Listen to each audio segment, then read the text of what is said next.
Yeah. Good morning. Happy Friday, everybody. Why out already in the chat talking about we up early for the BS? Johnny Bravo, salute to you, man. I'm not here for no BS, man. I'm on some regular shit. I'm just chilling.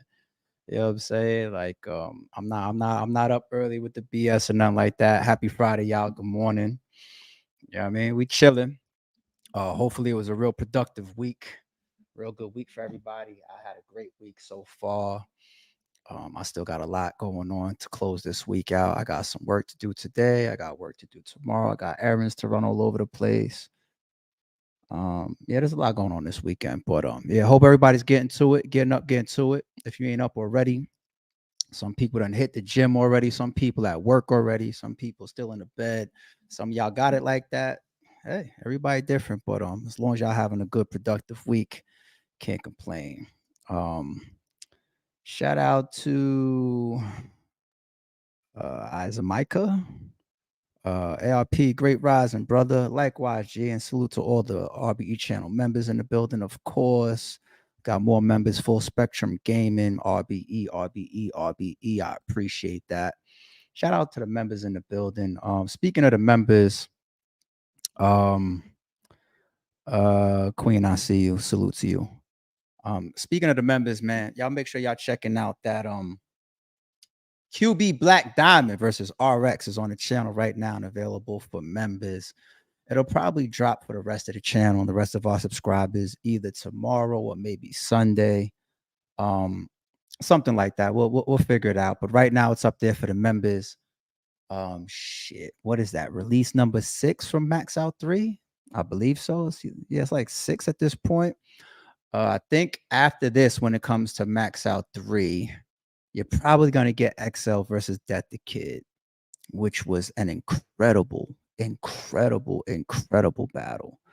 Um, so yeah, please keep watching and keep in tune with the remainder of the Blue Room Max Out 3 rollout. Amazing card, amazing battles. And shout out to the intakes. Go to rarebreedent.com right now. There's like 22 battles up there. Shout out to Wingdon Lawrence. I believe the VOD is like $20. Um, Hell, that's less than $1 a battle. So shout out to the intakes. It's dope to see the intakes with a VOD because we get to see their draw. We get to see how many friends and cousins and family and fans you have that's gonna grab that VOD. On the good side of things, it's good for a battle rapper to not only get on some of these prominent platforms, but get opportunities like that to get behind a paywall where you actually have fans that are paying to see you.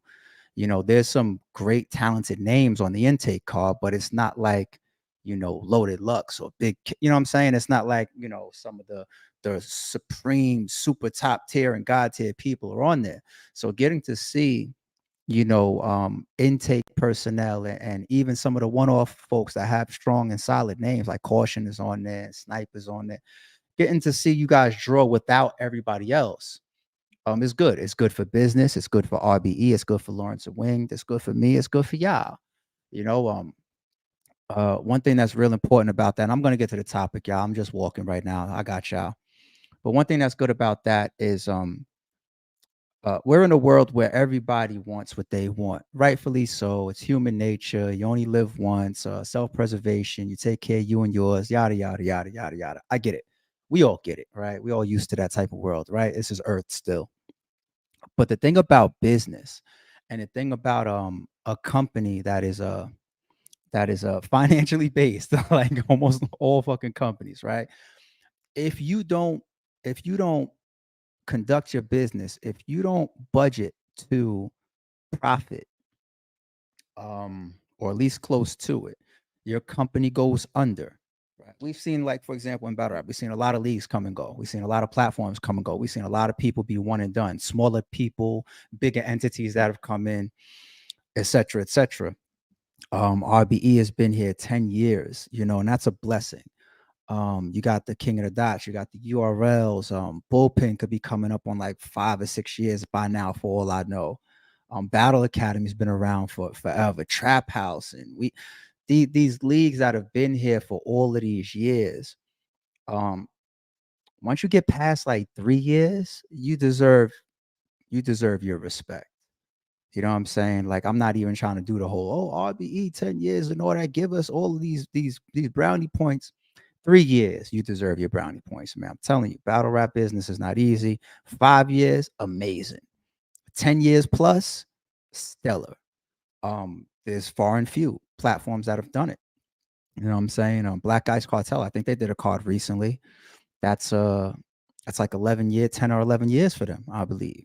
So that's all dope. But getting back to the point, um, these platforms and these leagues being able to budget to profit, if they don't budget to profit, they're one and done, or they're the ones that's gone in a year, or they're here today, gone tomorrow, or they never get off the ground, or they never gain enough traction to continue to build their business, build their budgets, build their fan bases, hang around long enough, build their channel, build their credibility, build their respect, build all of that. They don't hang around long enough to build those things that creates a yet another bigger company, platform, or league for the fans to enjoy, for the battlers to get a check on. So going back to the world when it comes to selfishness. And once again, it's human nature and self-preservation, and we all understand it. Selfishness is like, it's just part of the world. But you have to be smart, which I'm talking to the battlers now. There's a such thing, of course, as overpricing yourself. Who am I to tell somebody don't want $1 million every time you write an album, you create a song, you step on stage for a rap battle, whatever the case may be? Who am I to tell you don't demand $1 million? But I said before, I remember I gave that breakdown of like the intravenous drip, and I talked about somebody. I think his name was Ted Grizzle, whatever. The guy that did like the duel in the desert, and he was paying people like $5,000 just to co-host and all that shit, from what we heard in the rumors and all that.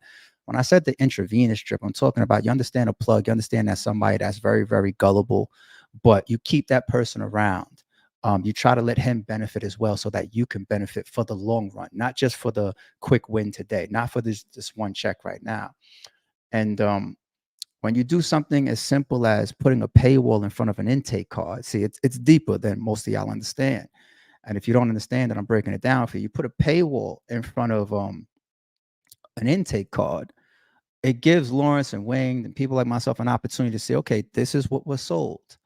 We can do intake another one 3 weeks from now.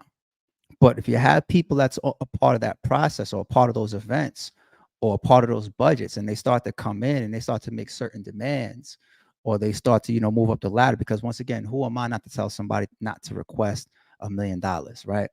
But when you got somebody that comes and says, yo, I want $1 million, we're supposed to be able to look at that VOD and say, all right, well, the VOD made 1.1. So yeah, I could pay you $1 million because you were the loudest promoter and the biggest draw on that card. And you walked in the building with 20 people, and we see everybody saying they bought the VOD because you, etc. When we announced you, everybody bought the VOD, all of that type of shit, right? We understand how to follow metrics if you've been doing this long enough. I definitely do.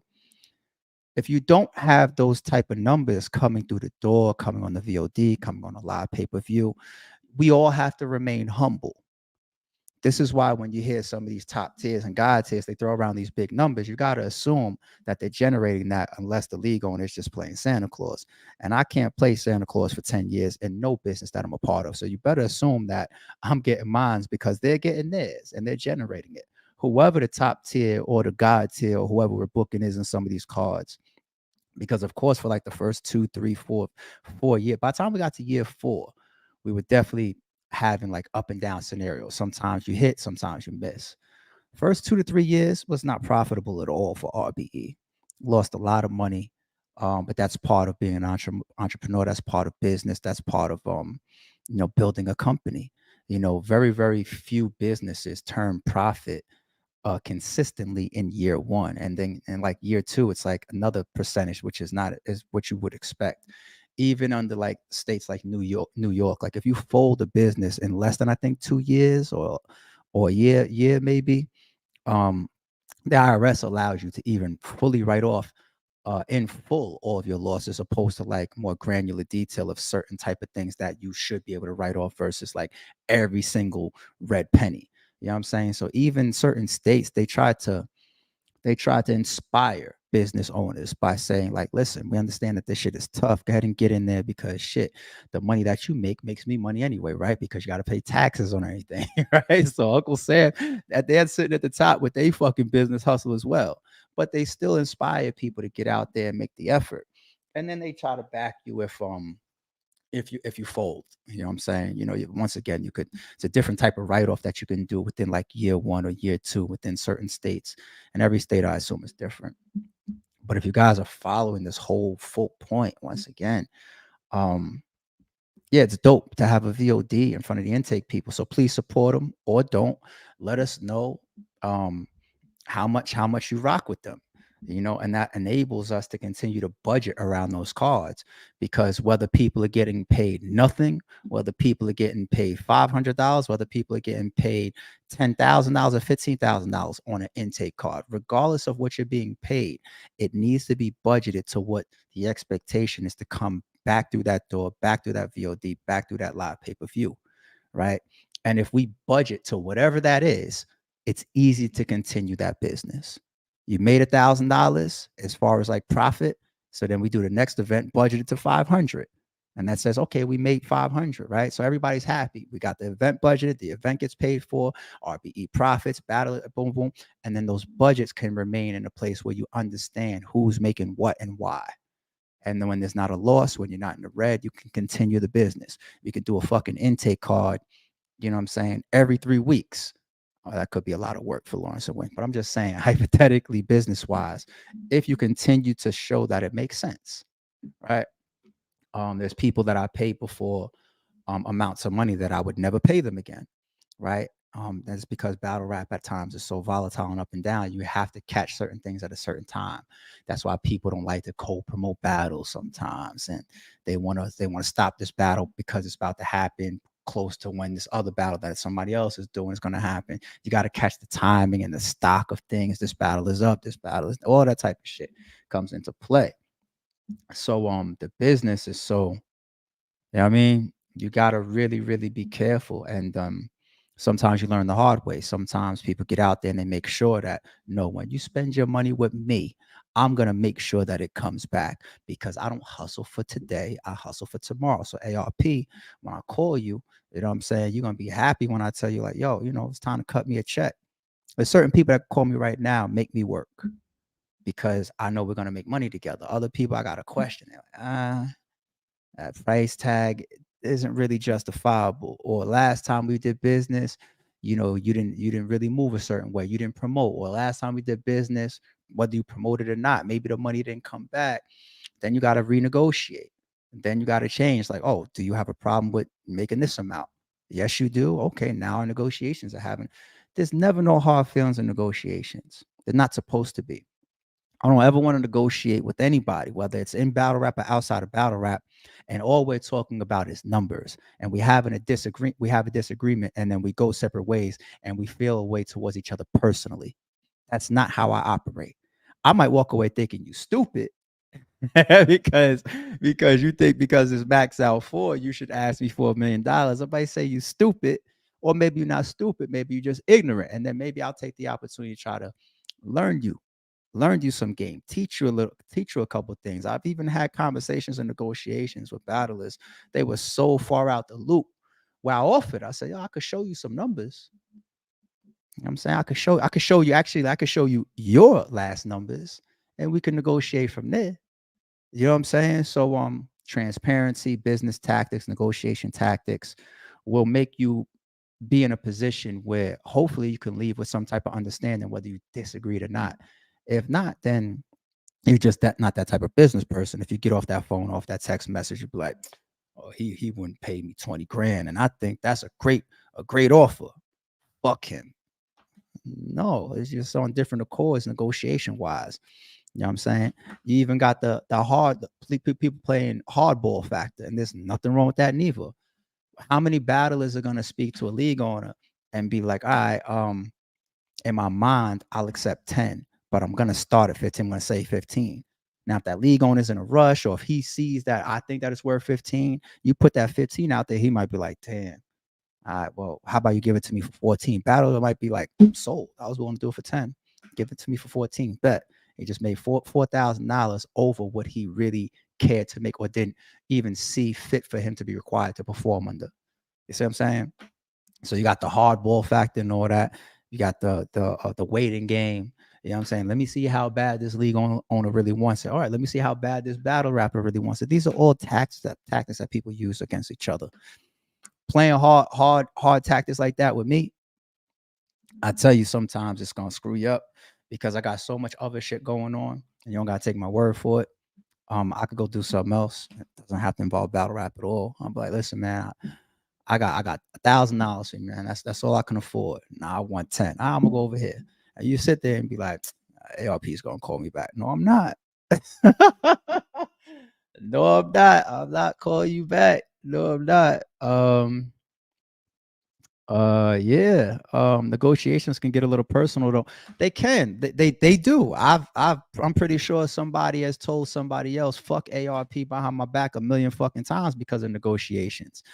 But what I'm trying to say is that if negotiations stay about business, if they stay about numbers, if they stay about terms, and if you're coming across genuine and fair, you know what I'm saying? And if somebody doesn't believe that you're coming across genuine and fair, and then you're even offering information outside of what you need to offer, for example, hey, you want me to show you your last streams? That's really private to my own business. I don't have to show you that shit. I'll show you that. I put you in a spot where it's just like, all right, you just disagree with the negotiations. That's fine. Don't take that personal. And I think I'm a decent negotiator when it comes to giving off a fair vibe. Everybody wants, the league's gonna want it for the low, the battle rap is gonna want it for the high. That's in any business, right? Find the common grounds and hopefully people don't take it personal. Shout out to No Mercy in the building. No Mercy says, same way I move, right? Trap House has been doing this shit forever. And also shout out to Peso. Trap House has been doing this shit forever. So they must know something about how they're budgeting, right? I'm pretty sure No Mercy has made some money. I'm pretty sure he has lost some money over the fucking years. That's how it goes. All right. Rum versus Mickey Facts on RBE. Y'all really want Rum Nitty on RBE badly. I get that every fucking day. You know, I got a text message about Rum Nitty just yesterday. Swear on everything. Y'all want Rum Nitty on RBE badly. I would love to see Rum Nitty debut on RBE too. You never know what the future holds. Shout out to Nitty, man. One of the best ever. One of the best in the game. The alien. The alien. In the meantime, I will remain a fan of that guy. Until whatever happens. And that goes for every battle that hasn't graced RBE yet, okay? Let's get to this topic, y'all. Y'all see the title, Snitch or Victim? DJ Envy. And topics. As far as topics, I'm gonna get the topics when I start getting to the super chats after this, and I might get into another battle rap topic after this. Listen, man, I want to just open up some questions here. Let me set the stage. Let me not rush. I really, really, really do my best to not disrespect. I try so hard to live by the mantra of do unto others. At the same time, I'm not stupid. I know that it's a dog eats dog world, right? They came up with the term nice guys finish last for a reason. There are times where you better fight fire with fire. I'm very, very capable of that. I've done that a million times in my life, whether physical confrontations, whether business, whether arguments, whether disagreements. I'm not stupid. I'm nobody's sucker. I'm not even my parents' sucker. Like, you ask my father, my own father about me. Like, you know what I'm saying? I'm nobody's sucker. But I really, really, really don't have that side of me consistently that just sets out to wrong people. You know what I'm saying? Like that's never been me. I get it from my parents as well. Like my mother is like one of the sweetest women ever. You know what I'm saying? Just believes in being helpful person. Um, type person to give you even when she doesn't have herself. We hear that story a lot. A lot of mothers that have that maternal instinct. They teach that to their children. I was taught a lot of that as well. Then you incorporate a person's surroundings. And this is when you end up with split personality or split upbringings to a degree. What you're being taught in the house versus when I'm outside with the fellas, or when I'm, you know what I'm saying, when I'm around the block with the gang, or when I'm in school and we acting like this, and we creating gangs and all that shit in school, and we people shooting at each other, stabbing each other, and jumping each other, and fighting and fussing, doing all this type of shit, getting locked up. And then your parents get the call like, yo, he's at the precinct. And she's like, huh? How? I ain't teach him that. Like, you know what I'm saying? That's when you turn on the news, and it's always like, not my John, not my Johnny. Like, how? Johnny? Like, and the neighbors be fucking confused as shit too. It's because a person got two different sides to him. You know what I'm saying? Two different sides to him. And once again, the consistent side to me is to not play with people, period. 'Cause I don't want to be played with. Do unto others. Do unto others. And I don't even like this word. I mean, I know people are infatuated with it, especially this year. Last couple years, actually. Snitch, snitch, snitch. Who snitch? Who snitch? Who snitch? People that never have even had any illegal activities around them, people that have never conducted any illegal activities, they'll be the first person to call you a snitch. And I did a whole series on this channel breaking down what a snitch is, the different categories to me. What's a tattletale? What's a snitch? What's just being informative? Like, it's like a 5-part series I did breaking down the different categories to me, because everybody just bundles things up and says, you told something, somebody might have got in trouble, you're a snitch, right? So I'm not the guy that wants to be up here calling anybody a snitch, but if the shoe fits, wear it. Does this shoe fit DJ Envy? I don't know. I don't know. I want to be respectful. I don't know the man, but I still respect the next man, no matter who he is. I don't give a fuck if you're a celebrity or a nobody. I show somebody respect off rip. I start you off with trying to be respectful in your direction. So I don't want to just outright call the man a snitch. What I'm trying to do is I want to ask a question. So let's get into a comparison. When Gunna was in that courtroom and they asked him about YSL, and he said, YSL is a gang, I would say the majority called him a snitch. Now, of course, to be a snitch, by definition of street terminology, you need to be involved in criminal activities yourself, correct? You can't be a civilian. Your grandmother peeking out the window and seeing a child of fucking graffitiing up her neighbor's side of her crib and calling the cops is not a snitch, right? But Gunna, we hear it in the Linux. I mean, we hear it in the lyrics.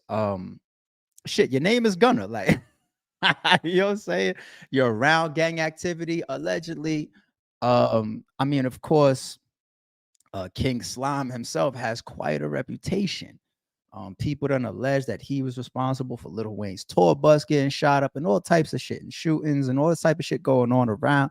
They acted like Atlanta was on fire behind these people.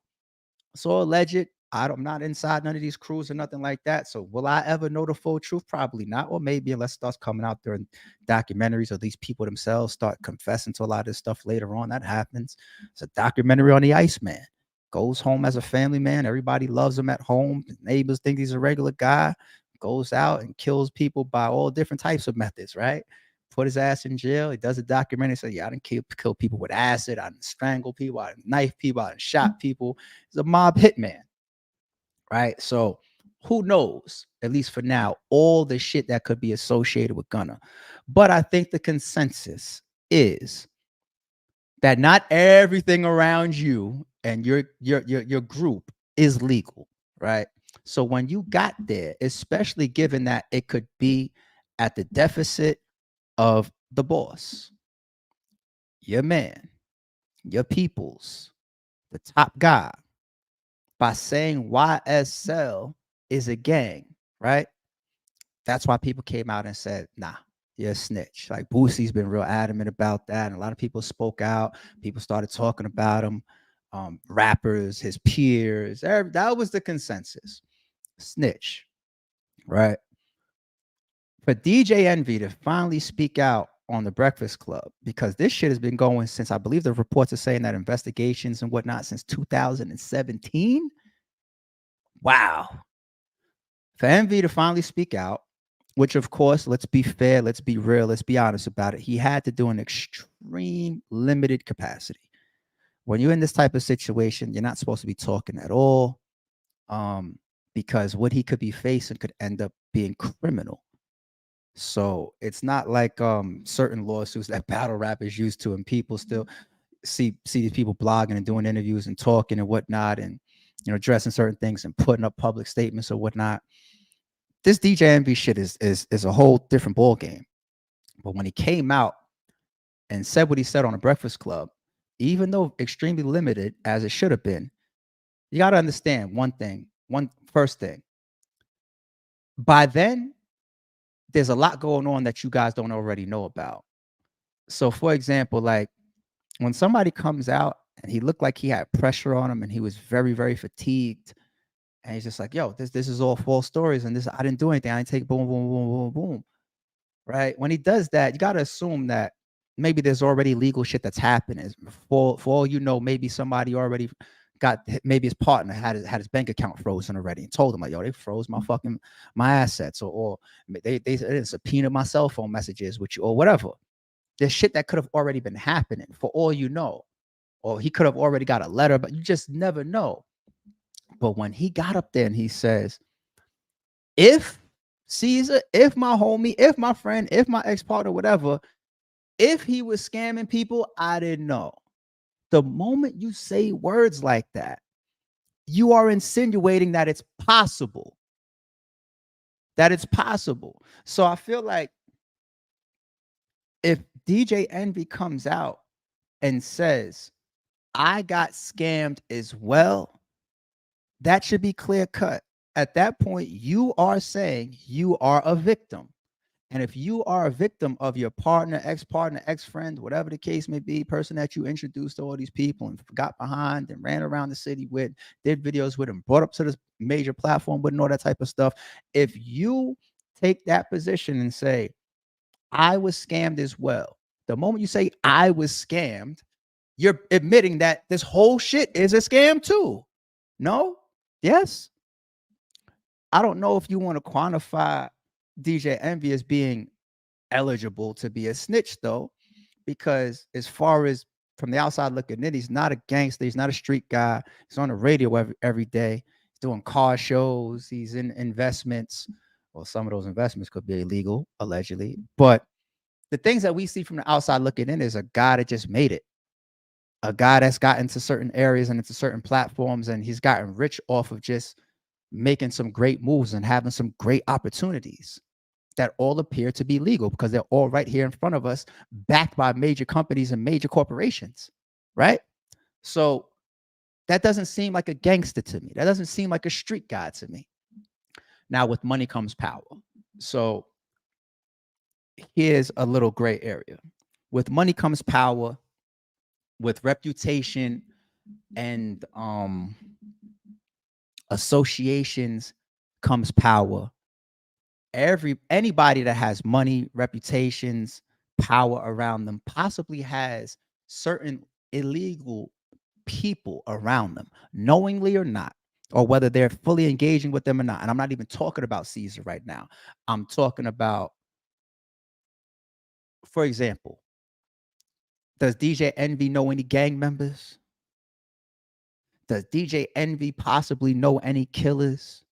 Does DJ Envy possibly know any drug dealers? I'm not saying that he's involved with them in any capacity, but does he know them? We all do, right? Right? Where I'm going with this is Tony the Closer. He did a live, and this is all alleged, could be true. It could not be linked to DJ Envy at all, for all we know. But when I say money is power and reputation, all this type of stuff, people like that could make those phone calls and push those buttons. Tony the Closer said that he got a phone call. Niggas was down in his lobby. They came to his home, place where he lays his head. People came to his home to quote unquote threaten him. That could be street shit. That what do you mean can be? That is street shit. If you send people to my home to threaten me because maybe you don't like that I'm trying to expose you, maybe you don't like that I'm talking too much or doing lives or whatever, or I stand against you, I stand opposite from you. You said that's street shit, right? So let's say allegedly DJ Envy was connected to that. All of a sudden, Tony the Closer, who was kind of marked as the primary person that started to expose all this stuff, right? If all of a sudden people, they ended up in his lobby threatening him or whatever the case may be, if that's at all in any way tied to DJ Envy, now you're playing gangster. Even though you're doing all this corporate stuff, Now you're playing gangster. So if you play gangster, if you threaten the man, or if you sent people to threaten them, and if you do anything that's on the street side of things, the moment you say Caesar could have possibly scared me as well, that's when you're a snitch, because you was doing street shit. You was playing gangster in the midst of some of this, or even at all. If you're gonna be a civilian, you got to be a civilian all the way. All the way. I think people miss that at times. There is no 1 foot in, 1 foot out. If you got 1 foot in, 1 foot in, 1 foot out, or you can pick and choose when to and when not to, those are the fastest snitches. I'm not talking about DJ Envy. I'm talking in general. Those are the fastest snitches. Somebody that can say, today I'm on my corporate shit, but tomorrow I'm on my street shit. Today I'm on my quiet shit. Tomorrow I'm on my telling shit. You see what I'm saying? Those are the fastest turncoats, because all they're going to do is pick and choose the scenario and switch what their actions would be, switch what their principles, their morals, or how they would go about things will be at that given time, based on the circumstances, based on what's in front of them, based on what they're facing. Those are the turncoats. I did a blog once upon a time. It might be on a channel. I don't know. Maybe it got deleted. I forget. I ran down examples of turncoats. And I said, even turncoat tendencies is somebody that can steer you off of your principles of morals, even if they're just offering you something to switch up. Drop this situation. Don't do that situation. I'm going to pay you $100 more. You have turncoat tendencies. You're not all the way a snitch, but you have the tendencies, because you can be purchased. It's no different. People being purchased with money. Imagine when their freedom is on the line, right?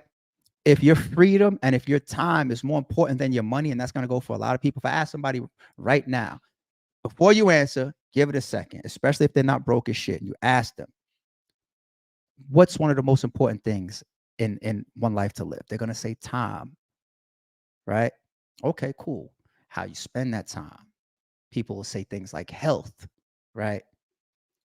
People that give themselves a moment to really think about it, they're not going to jump straight to money. They're going to say time, health, family, things of that nature, comfort, things of just quality of life. Don't have to be a millionaire to have quality of life. You could be the brokest person in the world and have a comfortable quality of life based on the situation that you built, right? Just think about that for a second. So now you put somebody's freedom in their face. It's way easier to tell, or to turn coat, or to be a snitch, versus even if it's just like, yo, let me give you $500 more than what the last person got. That's why I say you have the tendencies, because something stronger than that now, when I put your freedom on the table, if that made you turn on your morals and your principles, your freedom or your time or your health is definitely going to make you fucking erase who you think you are. No, stop me if this ain't making sense. So if you was involved in that shit that Tony Close is talking about, allegedly, you playing street games. You playing street games. And this pressure and this situation mounts up to a point where it's like, oh, hold on. Possibly I got scammed too. Saying that publicly is crazy. Or not forget the fact that whether we're trying to categorize telling or are you a victim, which one are you, right? Your friend. Saying that on your friend. That's tough, man. Let me guess. Y'all was never friends. Let me guess. Y'all was never friends, right? How does somebody become your friend? So a majority of my friends I grew up with. I categorize myself as being somebody that's extremely lucky, because I got like 11 friends outside. I mean, when I say 11 friends, I'm talking about people that I knew for like 10 years plus, some from my childhood, some from the sandbox, all inside that 11.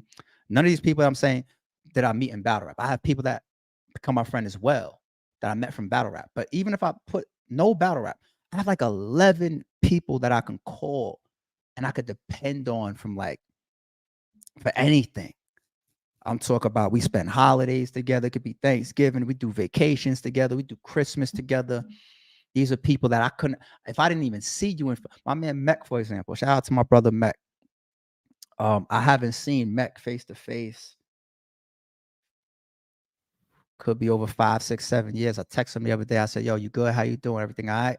I don't send random how you doing people unless I love you. You know what I'm saying? Somebody I haven't seen or spoke to in all that time, tied in as I love this person for life.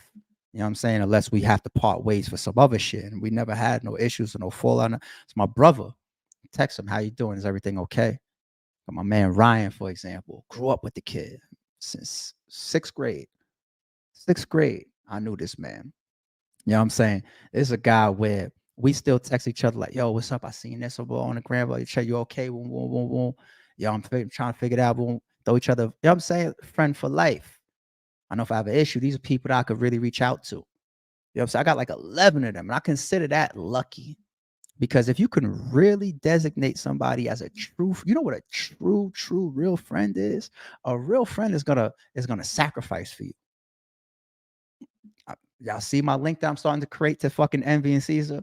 A real friend or family member that really, really has your best is gonna sacrifice for you. I'm sitting here, I'm minding my business, I'm having a great Friday. You know what I'm saying? I check my bank account. Things is doing good. I'm all right. Okay, I'm at where I need to be. Yeah, everything's good. Oh, you know what? Let me order me some Grubhub for breakfast. Get a random phone call. Yo, what's good, G? You good? Yo, man, yo, I just got blah, blah, blah, blah, yeah. They let me make a quick phone call and speak. I'm handcuffed as we speak right now. They're about to take my phone. Yo, look me up in the system. Come find me. I need that bail. They ain't gonna keep me. Trust me. I'm gonna make bail. I'm gonna get a bond. What the rule my fucking what the fuck? Damn, I had plans today. I'm supposed to be doing this today. I'm supposed to be doing. I'm supposed to be. Blah, blah, blah. I could be flying out of town right now. If I can't do all of this shit from the phone, I gotta stop everything. I used to say that to one of the closest people in my life. And you say, man, I hate the fact that you claim what you claim. I'm not gonna get into no gang shit. I just say I hate that because if you ever get into shit like, and you've been in a lot of shit, and I've been on those phone calls, and we had to ride out in certain situations. I hate the fact that I'm where I am now in life, and I can still have to get the fuck out of bed for one of those fucking phone calls because I don't want to, but I'm gonna have to because we are who we are to each other. Friends will sacrifice for you. A friend will say, damn, I got $10. I can't afford to give you 8. It's gonna hurt to even give you half. I got this 3 for you though. And even that hurts, but yo, I got 3 or 4. They didn't even change my I could say even on a cooler note. One of my close friends, my man Ty, for example. My man Ty, this lady's birthday. It was going out to this super expensive restaurant to eat. It's one of the type restaurants where them niggas doing like the 18-karat gold steaks and all that type of shit. When we pulled up out front and I saw that the restaurant was doing valet and how spiffy the place was and the dress code and everything, I knew it was one of them type of places. Like, it's just like, oh yeah, this bill is about to be like, for all we know, 2,000-3,000. And it's like 10 of us there, 10, 11, 8, 9, 10, 11 of us there. So everybody's ordering drinks the whole night. Everybody's ordering whatever they want. The side dishes alone could be like fucking 75. It was one of them wild ass places. That bill comes, the fellas split it. You know what I'm saying? The fellas split it. And so the text messages start coming down the table. Yo, this is what it is, divided by the amount of fellas here. This is where we at. And look at it, I'm like, damn, I'm about to spend my piece of this is like $800. Hey, my girl birthday. You know what I'm saying? But that's my nigga. And if I'm ever in that situation, he gonna do the same for me. You know what I'm saying? Like I could have been in the crib chilling that night, and I had a great time. I'm really making a point on some other shit. Don't make it seem like I didn't want to be there and I don't want to spend my money. Those my peoples that was there. I had a great time. I do it again tonight. I'm just making a general point. Y'all, I don't want my man to see this shit and be like, damn, son, you ain't want to go. Yeah. You know what I'm saying? But just think about it. Just imagine somebody in that same situation. They got some other plans, maybe Friday, maybe they could just be kicking up, chilling, or whatever. And then because that's your people's like that, you gotta get your ass up, get dressed, be there. Because it's an important day, somebody's birthday and all that. People tend to make that effort for holidays and birthdays and stuff like that. Or it's the kid's first day. You know what I'm saying? Make effort for certain people and certain occasions. You make the extra effort. but you sacrifice your time, your money, your energy, whatever, when that's your friend. DJ Envy isn't going to sacrifice shit for Caesar. I feel like if he hasn't already, he's going to spill whatever he needs to spill on this guy, Caesar. And that's with all due respect, because once again, if he's full civilian and a victim in a scenario, I'm not going to paint them no type of way. Now, because you're in the industry that you're in and you got all these street people around you, you got all these people around you that want to keep an image of remaining street and got to be far from a snitch, that will affect DJ Envy. If he really is only a pure civilian victim, he has no involvement on sending people to Tony to close his crib and all that type of shit, and he ends up just giving the feds what they want. Sit me down, you ask me my involvement or what it is, what it ain't, and for my cooperation, boom, boom, I'm out, pay a couple fines, boom, boom, boom, boom. All right, cool. Because the DJ envies of the world, even if he has some street shit around him, the type of life that he's living, beautiful home, beautiful cars, beautiful wife, beautiful kids, beautiful family, beautiful life, 1 in a billion type of lifestyle, right? Well, not a billion, but you know what I'm saying? Like there's not a lot of people in the world that get to where he's at. Now, so people would kill to be where he's at. Those are not the people that trade all that away for something that fast. You can say publicly, if he's scamming, then I got scammed too. That friend shit is out the window as far as what DJ Envy is showing. We're not friends. We're not friends at all. And I'm sorry. None of us were born yesterday. We're not gonna do the whole I didn't know nothing about nothing, but it's just too much at this point. It's too much. The officers next to each other, and the guy saying that he met his mentor in jail, and even prior, what he went into jail for was fraud to begin with, and it's just too much. You can't have somebody sitting right next to me claiming to have $50 million in real estate. And we're hearing now that the tab is at 100 million.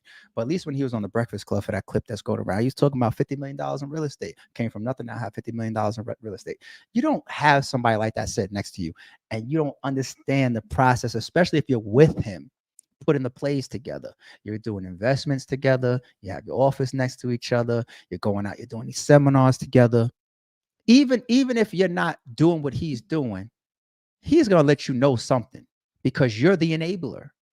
He's gonna put you on something, or he's gonna ask you to kind of be that much more involved because you're kind of the conduit to me even becoming this. Maybe I was doing all this type of shit before and I was making 10,000 here, 20,000 there. Now I'm moving into millions because you've exposed me out to a bigger crop of people. I keep coming up to the Breakfast Club. You standing on stage with me. DJ Envy is a celebrity. There's no way around that. He's a celebrity. Cosigns are big. Public perception is big.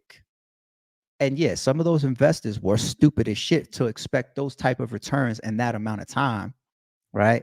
And obviously there wasn't enough homework that was done. If some of these properties were not owned or either owned by multiple people or had all these different investors in them or were in the shittiest neighborhoods and shouldn't really have had those type of price tags on them for a return in the first place because of where they're at, those type of zip codes, those type of streets, those type of properties. A lot of that is just like, yo, some of you investors were stupid as shit. But there's no denying that when you see somebody of prestige, stupid is not an excuse for it, but that is the turn on. That is the turn on. Some of y'all watching this live right now could have another person in the live, right? Somebody that you don't know like that. Put their phone number in here and say, yo, call me right now. I have a way to sell fucking keyboards. And I'm gonna make you $10,000 by this weekend. And you might be like, $10,000, you know, in a couple of days off of keyboards. I don't see it, doesn't make any sense. I'm out. If Jay-Z comes in here, posts the same shit, the whole chat blows up. Oh, that's the real Jay-Z. It's confirmed. That's the real Jay-Z in here. Or if he goes live with me right now and says the same thing, I'm gonna drop y'all my phone, or I'm gonna drop y'all an email right now. Call my handler, or that email is me right now. For the next 20 minutes, I'm gonna look at it. I'm gonna get you $10,000 by tomorrow for selling some keyboards. How many y'all motherfuckers in chat gonna hit that shit? Stupidly, but It's the prestige that's tied to it. So being an enabler does come with a responsibility, does come with a level of fault. Being the enabler comes with a level of fault. Then knowing about the illegal activity, that's another layer to it. So you have enabler, he's got to fight that. Knowing of the criminal activity or the illegal or the unethical activity or all of the above, that's another chapter on top of that. And this one would be not just knowing, but participating. All three of those, I feel like DJ Envy got to get through. The federal indictment, or is it indictment or the federal charges, whatever. The Fed stepped in to arrest this man for wire fraud the other day. Caesar, I think he's out on bond right now, they say, but Fed's already involved, and they say an iHeart Radio office was already raided. It's DJ Envy's place of business. And I'm seeing some of these reports that make sense. Like, you don't get a warrant to raid a person's workplace unless there's enough probable cause. Probable cause for who? You're going to iHeartRadio for Caesar, or you're going to iHeartRadio with probable cause for Envy? It's tough. It's just tough. When we heard things like 17 million at first and all that type of shit. Now, DJ Envy, we could, because of the amount of assets that he has, as well as toys and whatnot, could have $10 million in cars for all we know. We're gonna stamp him. We're gonna say he's rich, even to maintain that type of lifestyle, those type of houses, those type of mortgages, those type of car payments and maintenance on those things or whatever. You have to have a lot of money, right? Now, don't get it twisted. Sometimes you have rich broke people. Sounds weird, but they make so much money, and they cost of living is right there. So they're still going situation to situation, check to check. I don't know Envy's life. I don't know Envy's finances month to month, week to week, right? But let's say from the outside looking in, let's say we just categorize him as rich. Rich is rich, but even rich people don't just have $17 million laying around and say, oh, word, there's these claims or whatever. Before the shit gets too big, pay everybody off and get them out of our face. No. And then even doing that, if shit was already on the radar as far as lawsuits coming in and the state possibly picking up, then DJ Envy couldn't have paid some of these people, because at that point you're showing involvement. You have nothing to do with this, right? You're a victim, right? You're just another investor that lost some money, right? So why would you help this man pay off some of these debts? Even that gets tricky. You know what I'm saying? So he's got to sit there and play ignorant, and I'm not involved as well. If he's looking to have all claims against him thrown out as if like I got nothing to do with nothing. It's sticky, man. It's sticky. This is not really a story unless it's tied to DJ Envy. Let's call it a spade. Because he's sitting up on one of the biggest radio shows out there, one of the biggest platforms out there. We all know who this man is.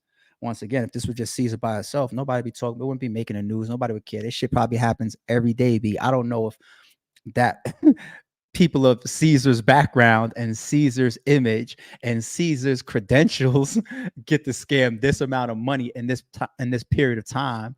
You know what I'm saying? Like, that's where the enabling comes from, when people start to blame DJ Envy, right? But aside from that, real estate fraud in general, scamming. I see videos. I don't. Sometimes they be fake for views, and sometimes they be real, where people are really out there showing you how they fucking crack cars and how they be scamming and how they fish and all this type of shit. Fraud and scamming, all of that is nothing new.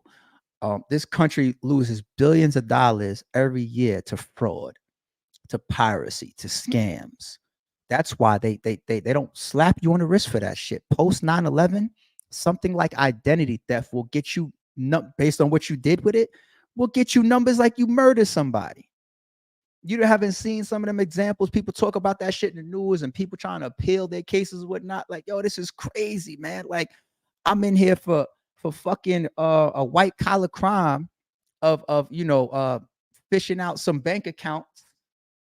You know what I'm saying? And I got 30, and there's a nigga sitting next to me in the same pen that's doing 15 for murder, for man one or some shit. Like, or man, you know what I'm saying? Like, for like that fraud shit.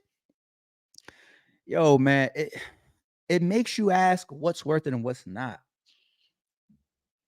That's what kills me as well about DJ Envy. If he was aware of this, if he was involved with it to any degree, you have too much going well, going good to play anywhere close to that shit. I mean, they say, what does a powerful man want? More power. What does a rich man want? More money. Get it. Especially if you have a level up mentality. You have a level up mentality, then there's never a ceiling. It's never a ceiling. And that's actually a good thing to have. It's very, very it's very conducive to your own success if you don't give yourself ceilings. Like you don't walk around saying, yo, just give me $1 million and I'm good. No. You don't put any boundaries on yourself. People that do that, people that don't act like they don't want shit when they don't have shit, don't be surprised. It's their mentality that killed them. They held themselves back subconsciously and they don't even realize it. You know what I'm saying? So I could understand somebody that is already rich wanting more. He probably has enough money for him and his children already. He can probably just go sit on his ass and just chill. But he's still up there working. He's still running around hustling. He's still getting into ventures. He's still running business, still doing car shows, still going to radio every day. So that's how it should be. You don't stop hustling. Rick Ross will be on his gram all day long saying, I'm waking up today. I'm trying to figure out the next check to get to. A lot of us don't think he needs any more money in his lifetime, right? Go bigger than that. You go some Tyler Perry type of nigga. Does he need any more money for him or the generation after him? No, but I bet you he's still grinding and hustling. That's the right thing to do. But to knowingly or purposefully or both get involved with criminal activity when I already got a Breakfast Club contract. You know what I'm saying? I already got all this other stuff with my celebrity. I can just do I could host if I want money outside of Breakfast Club, just the type of money that he can do just for DJing, nightclubs and walkthroughs and putting his face on a flyer simply because he's Breakfast Club. Like DJ Envy has access to making he already is a lot of fucking money. You don't have that fruitful, that successful of a situation and then knowingly and or purposefully putting yourself next to anything of ongoing criminal activity. I don't want to be overly judgmental. I will say that, yo, if you end up in the same room with somebody, or if you end up crossing paths with a situation, we're all human. I'm not going to be overly judgmental. We all get into shit. We all can get into shit. Some of us could be think that we flying straight and you don't know what tomorrow holds. You don't know. So I repeat, I will not be overly judgmental. But if you are making 1 point whatever per year, 4 million a year, let's say, right? And then you knowingly and purposefully work side by side with a scammer. And it's not even small, it's big shit. Flipping NJ, right? That's a little stupid, man. That's a little crazy. That's a little yeah. I see I just saw Coco Monroe said greed is a deadly sin. It is. Remember the movie Seven? A good movie. Crazy ending. Greed is the downfall of a lot of people. And that's why I say once again, I don't want to be overly judgmental because I feel like sometimes, and I'm not saying this to you, Coco, I'm saying this in general. I'm saying sometimes from the outside looking in, we as people, we will categorize somebody as being greedy unjustly.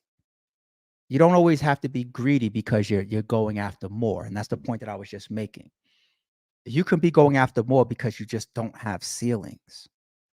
We see that every day, right? We don't categorize that as greedy, right? We can say like, yo, why'd you have to expand to 5 McDonald's? You already got 2 that you franchise into. Why you need 5? You already have enough money you already got 1 car. Why do you need 2? It's greedy to have 2 cars. You already got 1 chain. Why do you have 4? You already have 1 coat. Why do you have 5? Why do you have to have That type of bag, ladies, fellas.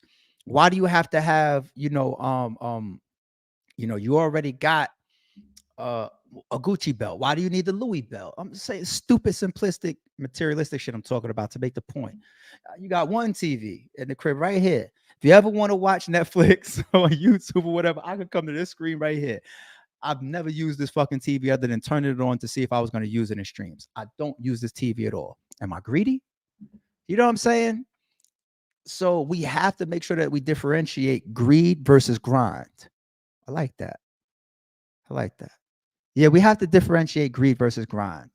I'll never come at a man because his grind is impeccable, because his grind doesn't have ceilings, because his grind is saying, yeah, I got 1 million, but now I understand how to make two.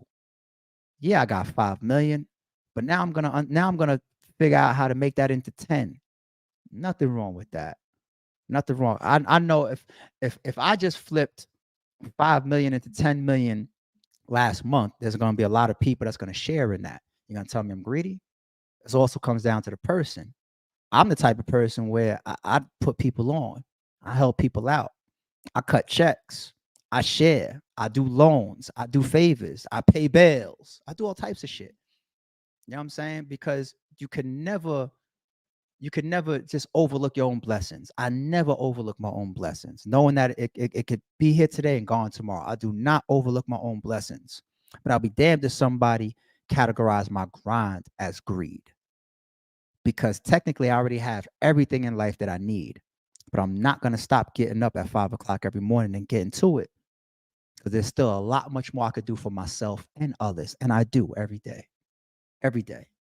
So that's a dope comment, Coco. But I think it's also a good topic for us to say we cannot miscategorize grind versus greed.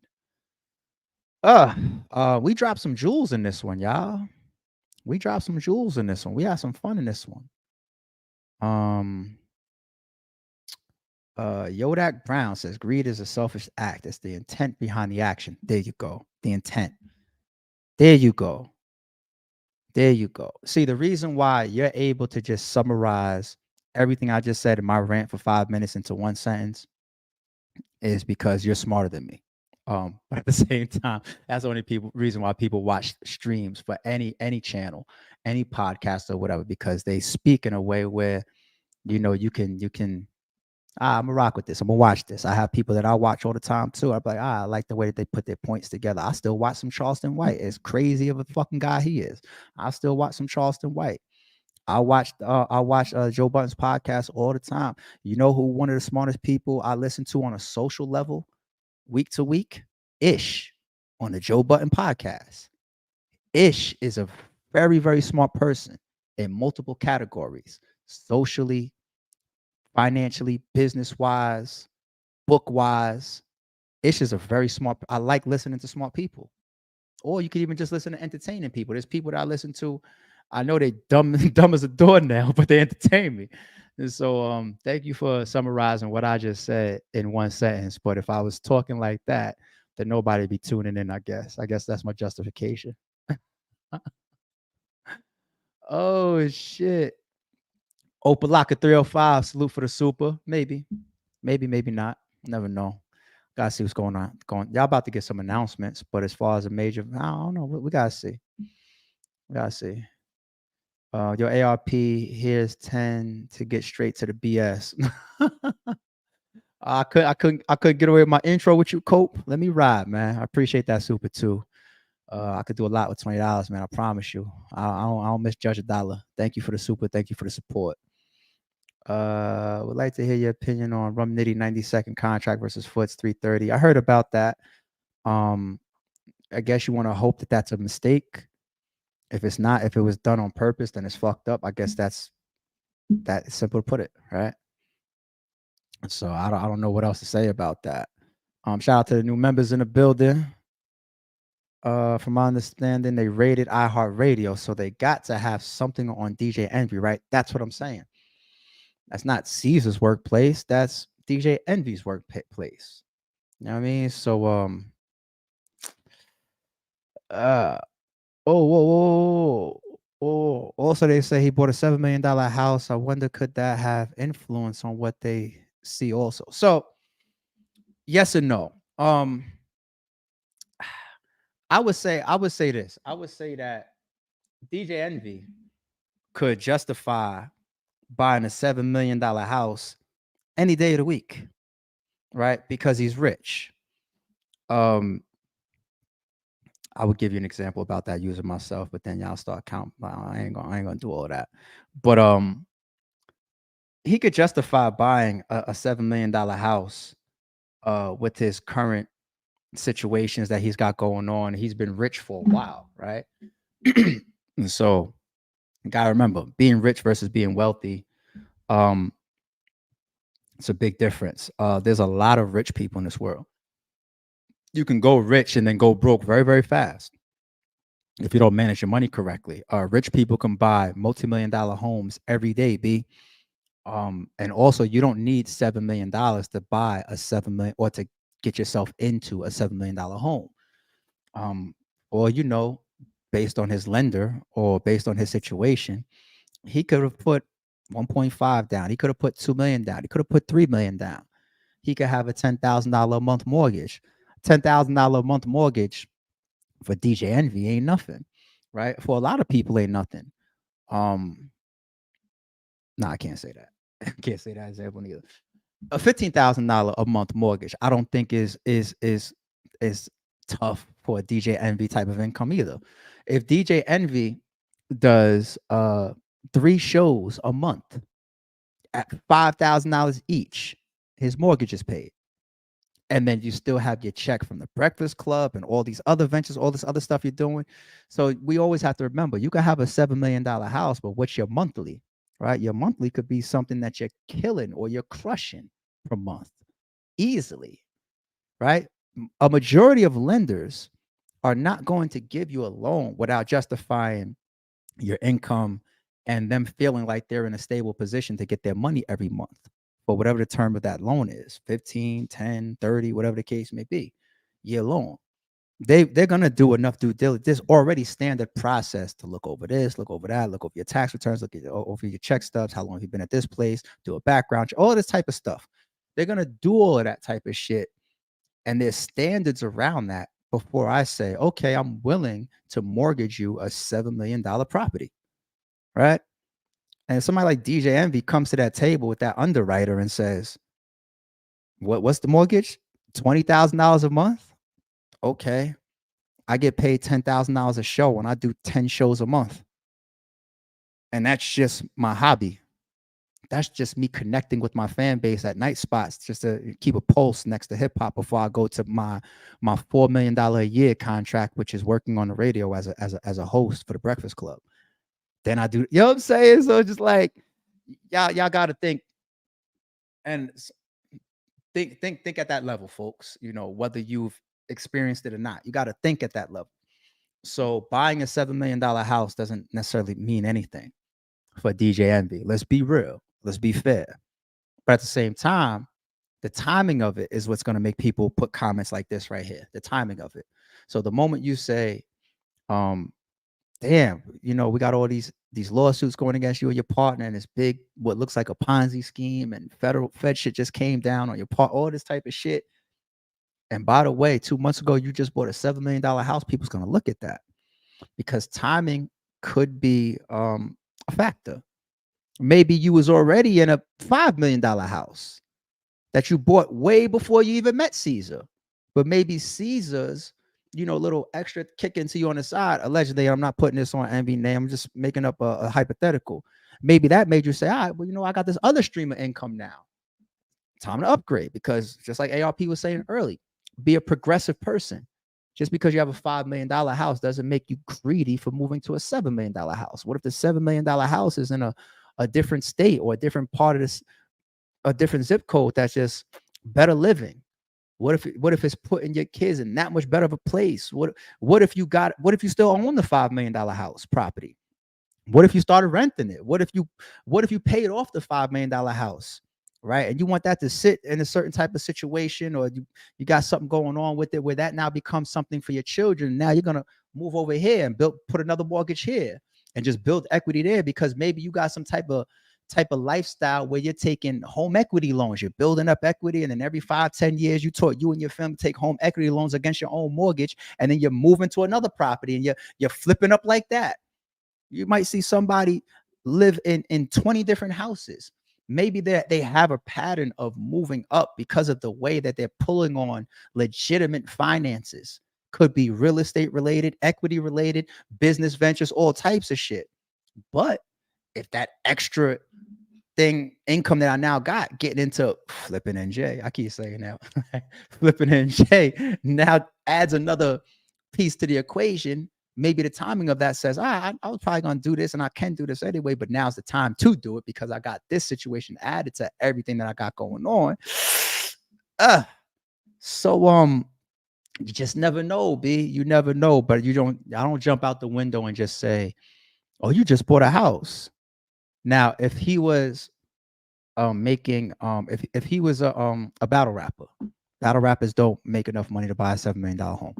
If he was a battle rapper, and then we found out about this whole Ponzi scheme, alleged shit, and then all of a sudden DJ Envy as a battle rapper bought a $7 million crib, we'd be like, oh, come on, you never made any of that money. That 100% came from flipping NJ. You know what I'm saying? So be fair, y'all. Let's not just act like DJ Envy being rich and like what it takes to have a $7 million mortgage he doesn't earn already. Let's not do that. Let's not do that. What are you thinking about Jay Lopez? He coming back to RBE at some point soon. Shout out to Jay Lopez. Definitely keep in tune with Lawrence and Wing doing that. You wanted to go all the way off topic, huh? Greg F, salute for the super. So okay. Characters, yes, I did actually. And I believe that he had statements to say on his own channel after that. Not saying because of me, but I absolutely did. I said on my live that I was gonna make a call, and I did. I wanted to get some clarity for myself as a person. So to answer your question, there's this thing called integrity, man, and I tend to be a person that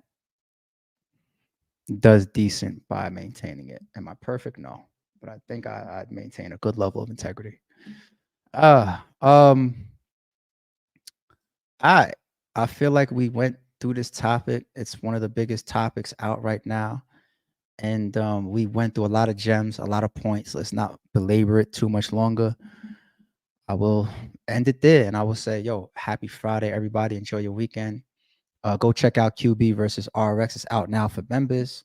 It'll probably drop for the rest of the subscribers. For the rest of the channel, maybe tomorrow, maybe Sunday. Keep in tune. Still got more Blue Room battles rolling out. Intake battles will be rolling out shortly.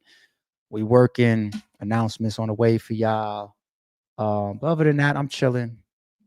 Even the announcements, don't start taking that as, oh, he's on vacation. Hell no, fuck battle rap. Okay, how about that? I want to be up here talking about this type of shit.